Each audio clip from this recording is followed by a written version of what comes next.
Hi, this is Wesley. This is Kashina. And you're listening to The Underground Geek Shack. Ooh, buddy.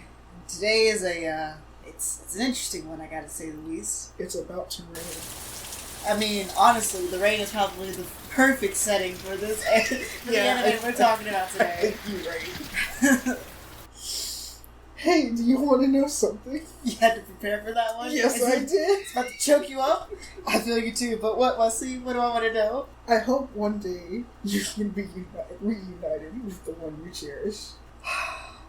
Please, Wesley. I am gonna cry. There is a high chance I will cry during this episode. Well, if you start crying, then you're gonna make me start crying. Then this whole episode is gonna be an entire mess. I mean, this anime made me an entire mess. So, for those of you who might not know from that little phrase, we're gonna be talking about plastic memories. So, here's a content warning for you guys. This anime presents the topic of death and how one handles it. For those of our viewers who might have a harder time handling the topic of death, it's probably best you steer clear of this anime, and in addition to that, probably this entire episode of The Underground Geek Shack. We have plenty of other episodes where we don't talk about such dark topics, like when we talk about video games and whatnot. We have other episodes that deal with lighter, like fun, happier topics. Some of our more wackier anime we've talked about. Yeah. But this episode in particular is going to be in a more somber tone, and that's mostly because of just this anime itself. Yeah. But yeah, there's your warning, and then I guess in addition to that, spoiler warning for Plastic Memories in case you guys wanted to go and see it. It's an awesome anime. 13 episodes in all. Yeah, 13 episodes.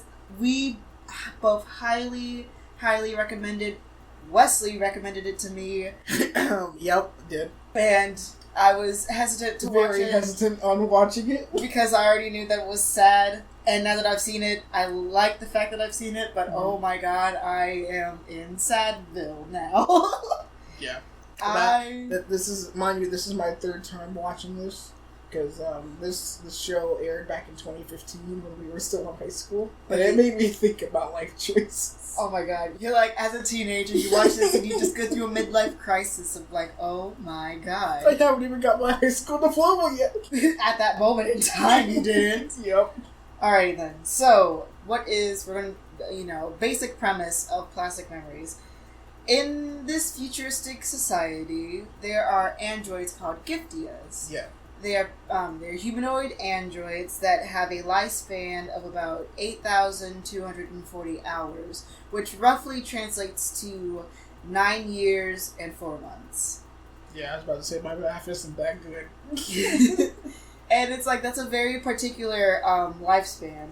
And in this anime, we focus on an agency, the Terminal Agency. Yeah. They go out and they... Terminal Service Agency, sorry. Sorry, yeah, thank you. Terminal Service Agency. And what they do is they go out, they retrieve these androids who have reached the end of their lifespan and terminate them before they could go rogue, and they return them back to the owners. Return them to the owners. Well, if the owner decides, because they have to sign a form. They have to sign an agreement form to either get it replaced, get a new person, or get a new Giftia in this sense, or get a new personality put into that body. Because as I will remind you, these are androids. Yeah. But when watching this, that's the one thing I have to say. Yeah. Is when watching this, I tend to forget that they are androids. Yeah, because even when I watched it, I initially sat here and thought was like, oh, these aren't androids, they're humans. Like, legit, they're humans. But they are. But then when you see it and everyone's like, oh, they're Giftia, and you're just like, no, that's a human. That's a human. Straight up human. And then you actually see it, and then they're like, oh, my lifespan is this, or I didn't tell you this, but you only got me for like a month or two, and then you're just like, oh snap, you are a Giftia. Like, it is legitimately, like, it's heartbreaking, but in a good way. Yeah. So, before we get started with getting into a deeper dive of this anime, tell me, how did you find this anime? I was on Hulu back in 2015, and I was just like, because I always still have to say, like, back during when we were back in high school, we only had, like, Netflix and Hulu at the time. Mm-hmm. And when we had those two things, I couldn't really find much on Netflix, because, Netflix was still coming out with anime. They were dealing with anime in a very questionable way, but yes. Yeah, and so I had Hulu, so I was like, you know what? I'll go on Hulu. And at that current point in time, I was just bored.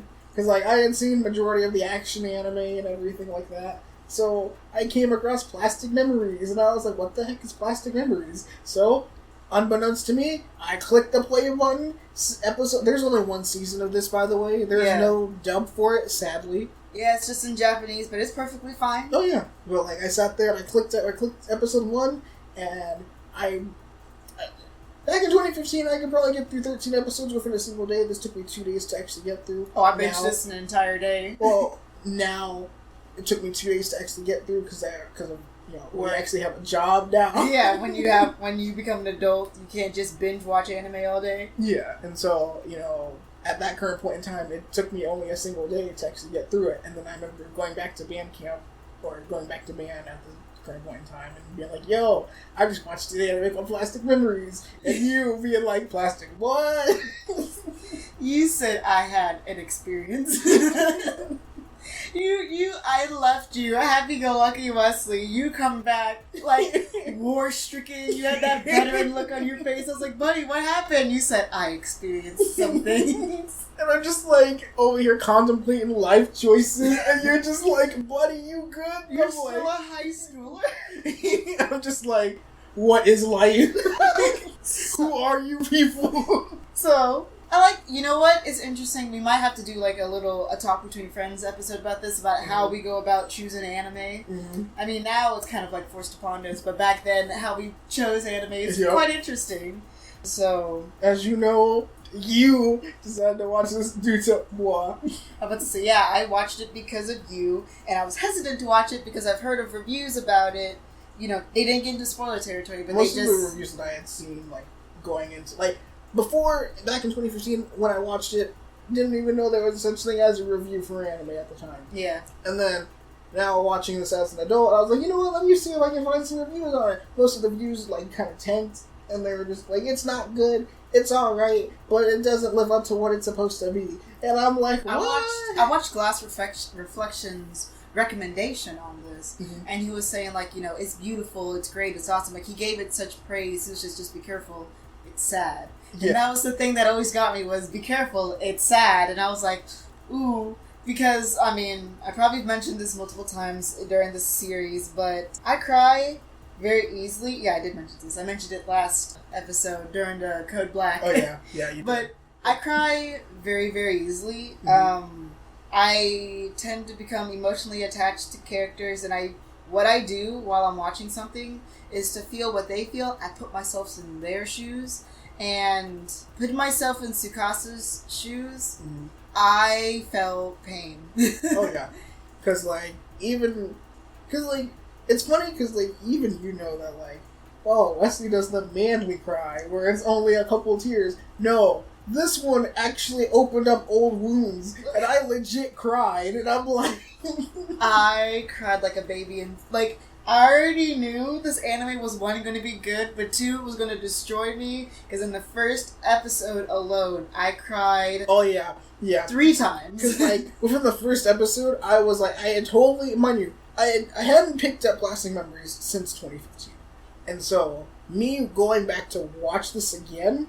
Like, when you get hurt and you have, like, that Band-Aid that's on, but then, like, sometimes you're kind of, like, reluctant to, like, rip it off because you think, oh, the wound's gonna open up again. Yeah. So, that Band-Aid was on there pretty tight and surrounded by all these other animes like Naruto and everything else. You like said that. I hide the pain in My Hero Academia.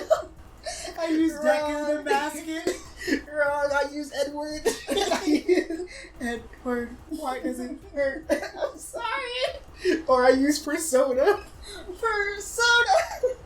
But, like, just going back to this, and I'm just like, what was this about again? But then Barney was like, no, you know what this was about. And You're then... just trying to hide, you're trying to Forget the trauma. Yep. And then I go in, and I'm like, okay. And then, we get the first retrieval with Edward. What? Well, no. It's Nina. Yeah, you right. Well, technically, it was Edward with that first because older Zach couple. went, yeah.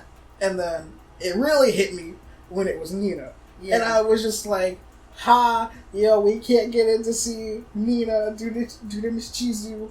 And she was like, get off my property or else I'm going to call the cops. And I'm like, listen here, woman. But, Isla does her thing, and she gets up over the wall, and then she Wait, you're getting too far, buddy. I'm sorry! But here's back. the thing.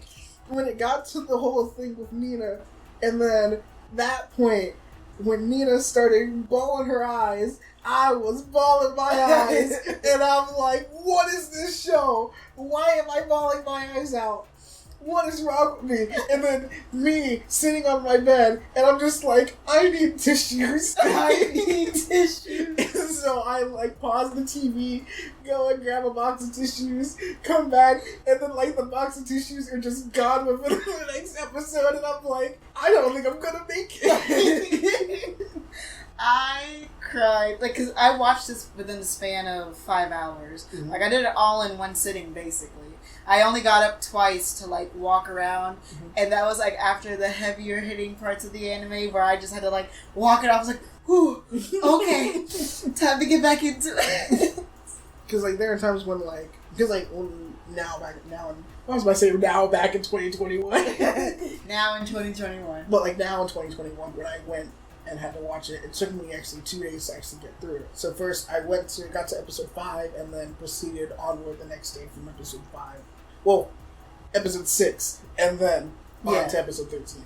And at that current point in time, I was just like, oh, this is gonna hurt. Because me watching it and I'm just like, okay, oh no, why?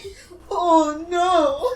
So let's now get into the more deeper part of it. So, I did not mean to tell my entire life story within those couple minutes. I am so sorry. But this anime, it makes you feel things.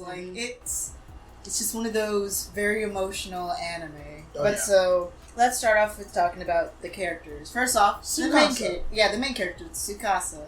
He's 18. I love this kid. He's a good kid. He's very good. He has his heart in the right places. Honestly, I am too much like him for how bumbly and how awkward I am when it comes to social interactions. I might sound confident in this podcast. Talking to you guys right now, I sound very, very, very confident in what I do and stuff like that. But in actual real-world situations, I am very awkward when it comes to interactions with other people, and I feel Tsukasa. Actually, I feel like I'm sometimes more like Isla than I am Tsukasa, because Tsukasa can actually be all right, I kind of know what to say, but Isla's just kind of air. I feel like if anything, I'm kind of like Tsukasa. I can understand you being Isla. Yeah, because I'm not bad with social interactions. I'm somewhat socially, But then again, I feel like part of me is part Tsukasa and part Zach. Dude, Zach, I love Zach. Oh yeah, continuing on with characters, but so we have Tsukasa, an 18-year-old boy who works at the SAI terminal services, and he's there because his father is friends with the main boss, which it's an interesting plot point that was put in there. Yeah. That didn't really get expanded upon. Well, because it kind of did, because all we know is that this particular terminal area, because they're scattered all over the world. But this particular terminal office has a lot of overhead, and it's because of the way they retrieve their targets. Yeah, as they call it. The way they do it, I love the way they do it. Mm-hmm. It's not just, hey, we're here to take it. We don't care if you're upset about it. We're taking them now. Yeah. That's sad.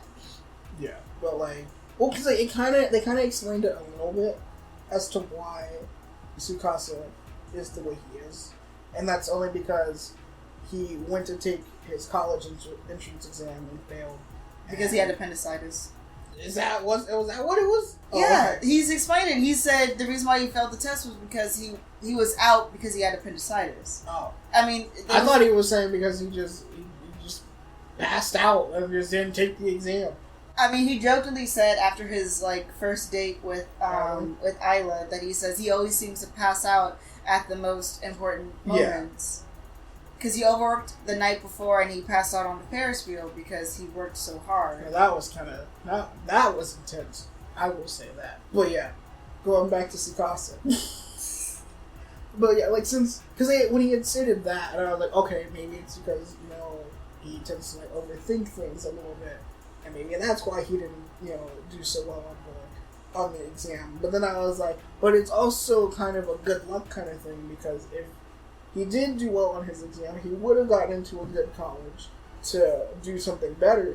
But then that means we would have never had that how, romance. like, what the terminal service actually did, or, you know, who Isla was, who Michiru was, who Zach was, who Constance was, who Sherry was. Everybody at the freaking agency. Yep. Oh my god. Kazuki. So, we've been mentioning Isla a couple of times. So here's Isla. She is a Giftia, which at this moment during the anime only has about 2 months and some change left before it's time for her to be retrieved. Yep. Now, the thing about this is a very interesting thing. First off, we know, like, it's not tricked, like, oh, she's a robot this whole time. No, we know that she's a robot, and we have our pre-notions of how robots usually act. Mm-hmm. I personally have, so this is a weird thing that I've never told you about. Mm-hmm. I've always been interested in AI, especially... You seem like the type who's usually interested in AI. AI is so interesting, and there is this Just don't turn into an iRobot situation. No. I'm interested in AI and conversational AIs. AIs that learn how to that gain personality the more you talk to them. There is this app. I think it's still on the app place. I haven't used it in a long time. I'm going to probably reinstall it. But basically, you are assigned your own AI. No, it does not have only 9 months to live. Or that's not how that works. Okay. No. So what it is it'll start to gain a personality based off of how you talk to them. Like with each conversation, it learns more about you and it will gain a personality based off of that. Now, as of AI and how it is right now, we can't get to the level of AI that is given to us physically that is shown in plastic memories. Because these Giftias, you always, I mean, I've told you this before, you told me this before, but you mistaken them as humans. Yeah. Like, even when we first meet Isla, and we are told that she is a Giftia, the way she acts throughout the whole anime, except for a couple of moments and towards the beginning of their relationship, you're like, this is a human. Yeah. This is a human that's dealt with trauma, and she's withdrawn for reasons. Something has happened, years has passed, and you're like, this is something that she can just grow out of. Mm-hmm. But then you are always reminded that she is a Giftia. She only has a time limit. Because the reason why I say this is real life AIs have parameters that they physically and quote unquote mentally cannot go past. If you tell them, hey, this is how you think and this is how you always think, you cannot change their way of thinking no matter what, because they are programmed to think like, oh, this is the only way. Yeah. How these AIs are like, this is not the only way. It's weird. I know. No, you good. It's weird to explain, and it's weird to... It's fascinating. It is. I love AI, and seeing these... it made my heart aflutter. But anyway, I really love Isla. She has an interesting past, and the way that it affects her, and seeing her actually have trauma, and how she interacts with people now is interesting, and how she was able to learn how to open up and become more animated again once she met Tsukasa.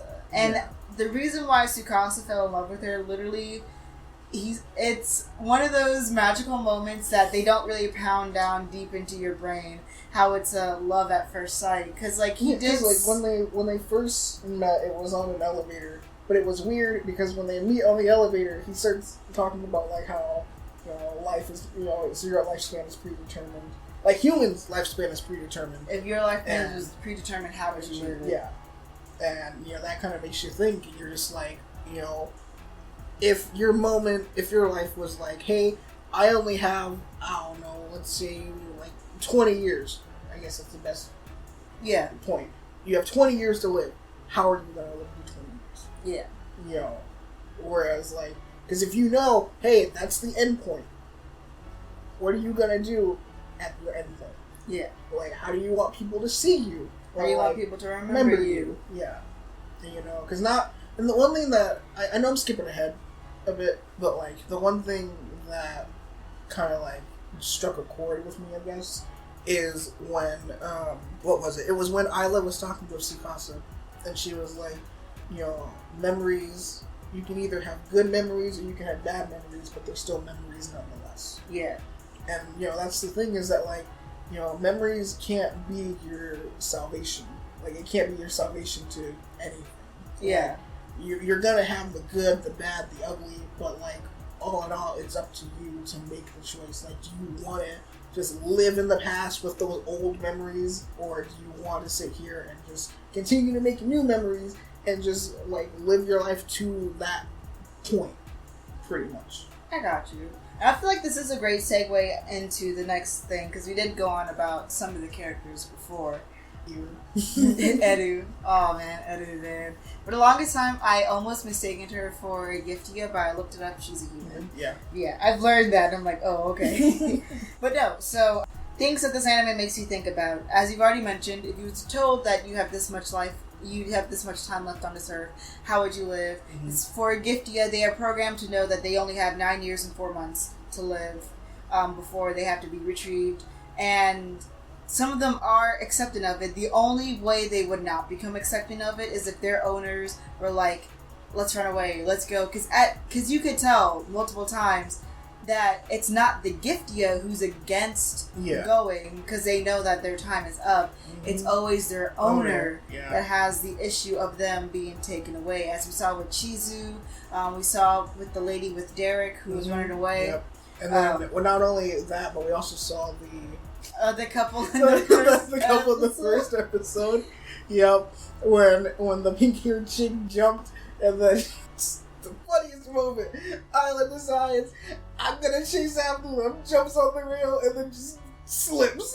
I saw that, and because, like, it was funny, I came into this thinking it was gonna be serious, sad throughout the whole series, and it's literally...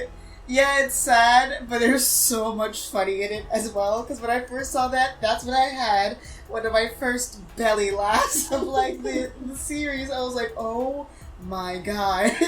Did she really? Because, like, her face of pure determination and everyone else's faces made me cry. Oh my gosh, she did not actually just jump, did she? Yes, she did. She tried her hardest. I love her baby girl. So, let's see. Yes. As you already mentioned, the importance of memories and the importance of, like, how to do it. And the next thing that this anime makes you think about is it more important to make great memories for those you leave behind, or become withdrawn so that you don't hurt anyone at all? Now, we see this with Isla at the beginning when she's struggling with the fact that she only has so much time to live, and she was still struggling with the trauma that she has been inflicted with from her past. Yeah. When it came to being a marksman before. Yeah, with Kazuki. With her previous partner, Kazuki. So, sorry, I'm thinking so hard, because... One thing I also just realized is that Kazuki's hair, even though it's, like, tied up in a bun, it looks like fire in the background. I think that might have been done on purpose. Probably. She has a very fiery personality. So, so, at the beginning, Isla was very withdrawn. She wanted to become a machine. Yeah. Because she doesn't want to feel the hurt. Because she's even asked other Giftias, why do you want to make such great memories? Why do you act like this? Why does this matter to you? Won't it just hurt when your time comes? Yeah. And most of their responses are, I know it's gonna be sad, but, you know, in the end, I want them to remember me this way. And that even though I'm gonna be gone, they still have something to remember me by. And that is such that is so beyond AI. Yeah. Because AIs aren't that human. That's such a human emotion, to want to leave something behind even though you know when you're going to be gone, like that's it, you're just gone. You Mm-hmm. can't do anything else about it. But the fact that you will be remembered is like your main concern. Yeah. Because, okay, so what Isla represents to me is Isla represents modern AI Mm-hmm. and how she doesn't fully comprehend other people's emotions. Like, the fact that she kept questioning why Tsukasa always smiles. Like, Yeah. why is he always smiling despite this sad thing happening? Mm-hmm. Because logically, something sad's happening, you should be sad, there are certain emotions you should feel, but Tsukasa kept smiling, and that, of course, confused Yeah. Isla, and she's like, why does he smile? Yeah. Like, that's an AI thinking. All the other Giftias are very, like, human in a way, if you think Yeah. about it. It's just, and the more you think about it, it just seeing her kind of, like, learn and finally understand that the way Tsukasa was because, I mean, one, he wasn't able to keep his promise with Yeah, Sota, with Sota, which yeah. we'll talk a little bit more here shortly, and the fact that he knew that Isla only had 2 months to live by the Mm-hmm. time he really started to get to know her. He made it his point to give her the best 2 months Mm-hmm. of her life because, you know, this is something completely new to her. Yeah. And seeing how she finally realized that making great memories It's not a bad thing. is not a bad thing, because yes, it might hurt you and it might hurt the other person, but it's after the fact Yeah. that you decided to make the good memories is the thing that's going to stick with them the most. Yeah. Other things that this anime made you think about is falling in love with someone and staying with them despite the hurt. That's Tsukasa with Isla. Isla almost immediately fell in love. Not Isla. Yeah, Tsukasa fell immediately in love with Isla. Yeah. Even though, and he even confessed to her That after the fact that he sweet. found out. Yeah. That was sweet. It was during the fireworks festival. Oh, Like- it's such a sweet scene, and like, And I love the fact that, like, because, like, granted, I'm skipping ahead, like, character-wise, I'm skipping ahead, but, like, during the fireworks festival, it was when Eru was with Andy, yeah, and then, you know, the fireworks are going off, and Tsukasa's just like, oh, snap, I don't have Isla with me, and then he books it, and I like how Eru is just like, you can do it, boy. Like, I'm glad when the characters at least know, hey, this is a romantic thing that's going on. I'm cheering for you, my guy. I'm cheering for you. The fact that the whole office was basically cheering. Yeah. I loved it. And then, like it's just that scene when Tsukasa actually finds her, and then he, you know, he's like, he has so much emotions welling up that his heart is about to burst, and then he's just like, hey, I'm in love with you. And then, you know, like, you just see Isla's expression, and then, like, you can see how, like, flustered she is, and then she's like, I can't do it, and I'm like, yeah, that was like, whoa. That was the biggest shock to me. Like, that was the biggest part. I was just like, what? And I'm just like, hold up, what? And I like how even Andy and Eru was just like, why? But no, like, that entire scene, because you already know, it was like, he confessed to her, despite the fact that he knows she only has 2 months, or about, at that moment in time, it was about a month to live. Yeah. You know, she only had, like, about a month to live and stuff like that. It's just, he knows everything, and he knows how this can go completely wrong and how it's going to hurt him for the rest of his life. But you know what? He does not care. He still wanted to confess his love to Isla, and you're like, nah, I don't want to think too hard about it. And because even, I like the fact that, like, his determination was even set in when he's like, I'm gonna be your partner till the very end. yeah, he doesn't care. He said till the very, very end. And even, like, when people like Michiru or, like, Kazuki were like, you know, why are you still doing this? You know that her, like, she only has a month left to live. They all said, this is going to hurt you. Yeah, and then he just looks at them with pure conviction in his eyes, and he's like, I will be with her until the end. He's like, I have determined this, and this is something that I have decided. Yeah. And Isla agreed to it, and she was down for it. Some other things that this anime made you think about is living in old memories, like dwelling in the past, versus creating new ones. Now, the reason why I talk about this is because the whole situation between Eru and Andy. Yeah. Because we found out that kind of hurt. we found out with Andy's body. Andy's body now houses Andy's body houses a new personality, which is Andy, but it used to be Olivia. Era's neighbor and friend. Like, she said she grew up with her and stuff like that. And, like, they used to do all these things together. Mm-hmm. And it was at this moment in time where Tsukasa was questioning, hey, if the body is still the same, is there a way that the old personality... Of the soul that was in there. And everyone's like, no, it's impossible, it can't happen. And them going to the festival, you see that this Andy is completely different. Yeah. From the Olivia that she knew. And Eru said she still wants to be friends with Andy. Yeah. And even the crucial moment was when she's like, I can't live in the past. Yeah. She was like, that's Olivia. This is Andy. And she's like, someone new, and she's like, all we have is right now in this moment. And she said it wouldn't be fair to Andy to try to keep hoping that Olivia would come out, because this is Andy now. Yeah. And you're like, oh my god, it hurts so much. Another thing is, cherish what you have before it's gone. And this is the whole situation between Sota and Marcia. Yeah. We're starting to run a little bit over time, and but I really do want to talk about this. And it's because this is the one part in the anime. This is literally episodes. The only reason I remember this is because it just hits me so hard. Mm-hmm. This is episodes 4, 5, and 6. So this is still towards the beginning of the anime, where we found out that there are such things as wanderers, and this is what happens if the Giftias if they exceed their time limit. Yeah, if they exceed their time limit, this is what happens to them. And it's just Sota, after the loss of his parents and after he was starting to be raised by Marcia, you find out that, she tells him, hey, this is how much I have left in my lifespan. After this, someone's going to take me away, and you will have to go on without me, basically. Yeah. He's just like, but you're supposed to be here with me forever. You were here when I came to this earth. Now you're just going to be gone.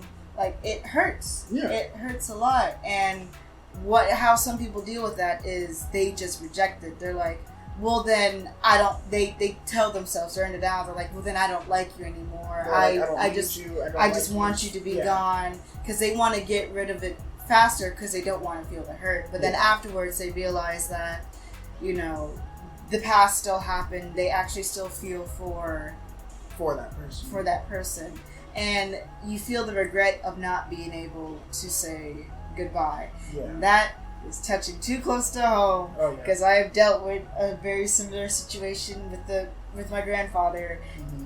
Well, I never hated him, but I just wasn't given the chance to properly say goodbye to him. Yeah. And that's why I'm not going to dwell on it too much, because I don't want to cry on this episode. Because let me tell you, this anime... It will make you cry. It will make you cry. But, and then the last thing I just wanted to say before we go off on our overall thoughts and, start ending the episode is... the last thing that the scene makes you think about is wanting to hold on, even though it's a lot better if you just let go. Mm-hmm. And you see this with Chizu with Nina, Michiru with her. Alright, sorry about this, guys. Technical difficulties. But hopefully you can still hear us. So, back to what I was saying was... you were talking about Chizu and Nina. Nina wanting to let go, wanting to hold on even though it's a lot better to let go. Sarah and her grandfather, Michiru with her father, and then finally Tsukasa with Ayla, because he even said at the end, why don't we just run away? Maybe if we just run away, we could live, even though he has seen what has happened if they go past their time limit. He's like, what if we just live together somewhere? What if it was just us?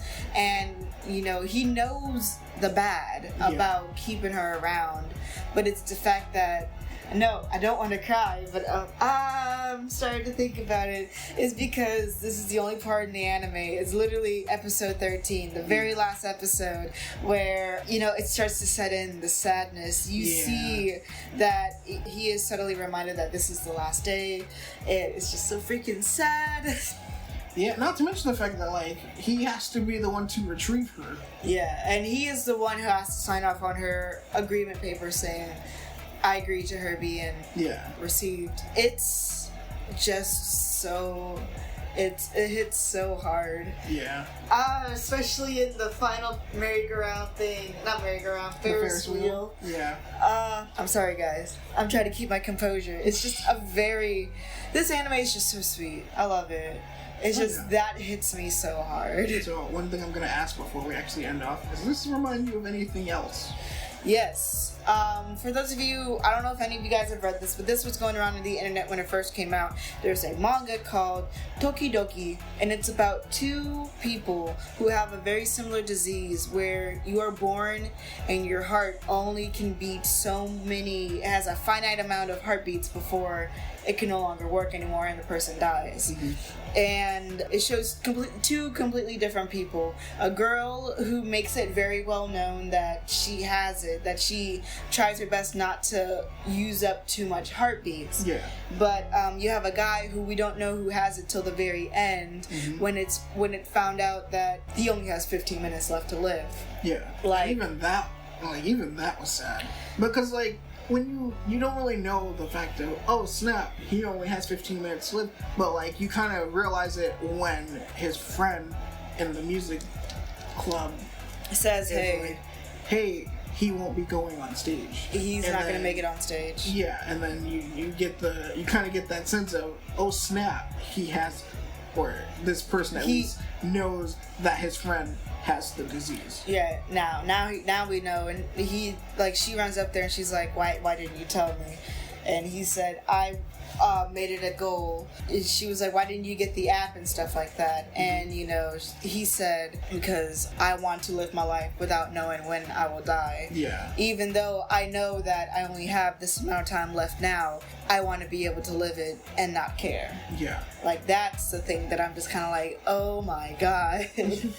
Because after after the beginning of it, she goes out and he says, it is my duty to make you live your life to the fullest, because she said, I want to be able to smile at the end when I pass. And he does everything with her, takes her to a beach, takes her to an amusement park, lets her try out new things. They even sit here and write music together. They sing. It is absolutely beautiful. Yeah. And like I said, this manga is literally just one chapter long. It actually featured on a manga magazine in Japan. I don't know if it's Shonen Jump. I think it might have been Shonen Jump. Yeah, I do believe it was Shonen Jump, but literally it's just one chapter. It's a one-shot. Yeah. There's some one-shot mangas that are out there, and it was so popular that, people was just like, wow, that's beautiful. It's a beautiful love story. Even though, the romance is more or less just the feeling of happiness that you feel. I'm trying not to cry again. I'm sorry, guys. It's just this anime, and this anime reminded me of that manga, and that manga hit me hard, bro. Because it's just knowing that you have this amount of time to live. How are you gonna live your life? Yeah, that's the overall arching question, pretty much. But yeah, I think we should head out now. Before we head out, I know that I've realized that our past two anime has been a bit on the somber side. There's been a lot of sadness. I'm sorry. Especially with, the last anime was a rando pick. Yeah. And this past one was your pick. Yeah. But it was needed, though. It was needed, because I needed to finally watch it, and I finally watched it. So we're not going to hit you with the feels. The next anime is going to be Kimono Friends. Those of you who have watched it, you're welcome. It's awesome. I love it. And Wesley hasn't seen it. There's no 3D? It's a CG fully... So, it's poorly done CG anime, but when you're watching it, you kind of forget about the fact that it's just poorly done CG anime, and you fall in love with the story. I'm hoping that that's the case with you, because I know I make fun of badly done anime. That was one of the reasons why I didn't like Absolute Duo so much. But then again, you know how I am, because your boy falls in love with a lot of stories. One, Absolute Duo, fell in love with the story, like I said before. With Tokyo ESP, fell in love with the story, like I said before. It's because with Kimono Friends, I shouldn't talk about this now, but basically, yeah. The next anime, I'll talk about this after this show with Wesley. Kimono Friends will be the next anime that we're going to talk about. Will it be the next episode?